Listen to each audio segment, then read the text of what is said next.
भगवान शिवजी को पाने के लिए माता पार्वती ने की थी कठोर तपस्या। शिव पुराण में कथा आती है कि ब्रह्मा जी के आदेशानुसार भगवान शंकर को वरण करने के लिए पार्वती ने कठोर तप किया था।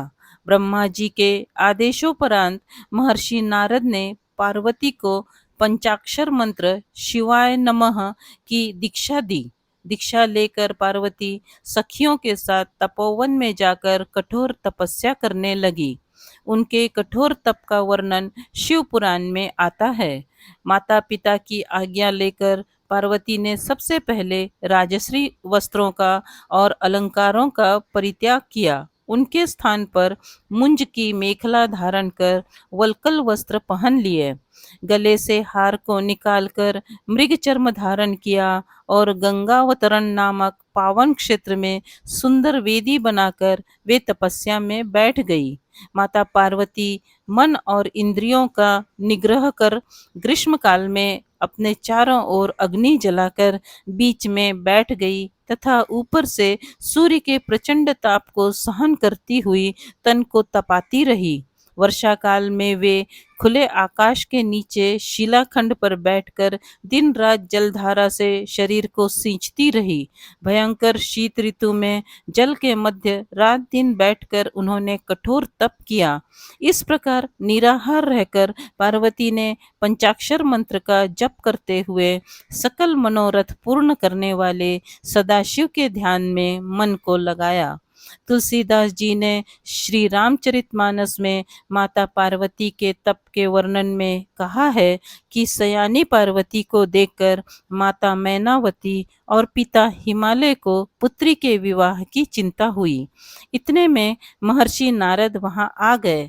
नारद जी को घर में आया देखकर राजा रानी ने कन्या के भविष्य के विषय में पूछा। राजा हिमालय ने प्रश्न में बेटी के अवगुण पहले पूछे थे, किंतु नारद जी ने पहले पार्वती के गुणों का कथन किया।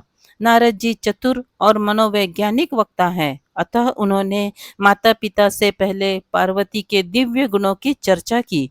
सद्गुणों की लंबी सूची नारद जी ने प्रस्तुत की, किंतु जब पार्वती के पिता ने पूछा कि महाराज कुछ दोष हो तो वे भी बतला दें, पुनः नारद जी ने कहा, दो चार अवगुण भी हैं, उन्हें भी सुन लो।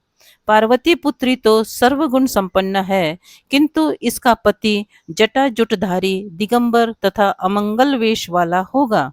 नारद जी की बात सुनकर माता पिता तो उदास हो गए, किंतु पार्वती को आंतरिक प्रसन्नता हुई। नारद जी ने पार्वती के माता पिता को समझाया कि जिन दोषों का वर्णन मैंने किया वे सभी शंकर जी में हैं, और पार्वती का विवाह यदि भगवान शंकर से हो गया तो ये दोष भी गुण में परिवर्तित हो जाएंगे। अंत में नारद जी ने यहाँ तक कह दिया कि शिव को छोड़कर संसार में पार्वती के लिए दूसरा वर है ही नहीं, किंतु आशुतोष होने पर भी शंकर जी दुराराध्य हैं।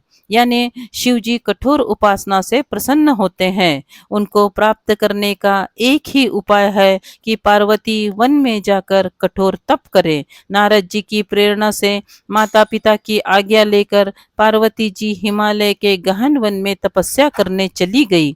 पार्वती जी के तप में हठ से अधिक शिव पद में आंतरिक अनुराग था, अतः शिव जी के चरणों का ध्यान करते हुए उन्होंने संपूर्ण भोगों तथा सुख के साधनों का परित्याग कर दिया।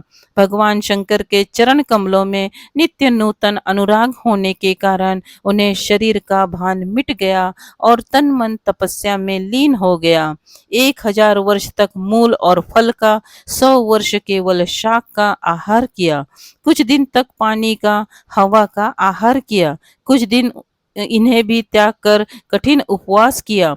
पुनः वृक्ष से गिरी हुई बेल की सूखी पत्तियां खाकर 3000 वर्ष व्यतीत किया। जब पार्वती जी ने सूखी पत्तियां लेना बंद कर दिया तो उनका नाम अपर्णा पड़ गया।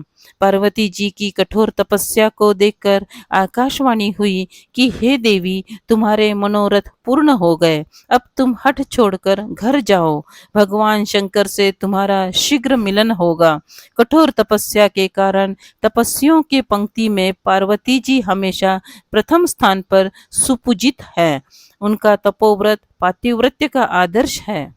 यदि आपको ये पौराणिक कहानी अच्छी लगी हो तो प्लीज़ इसे लाइक करें, शेयर करें और इस चैनल को सब्सक्राइब करें। धन्यवाद।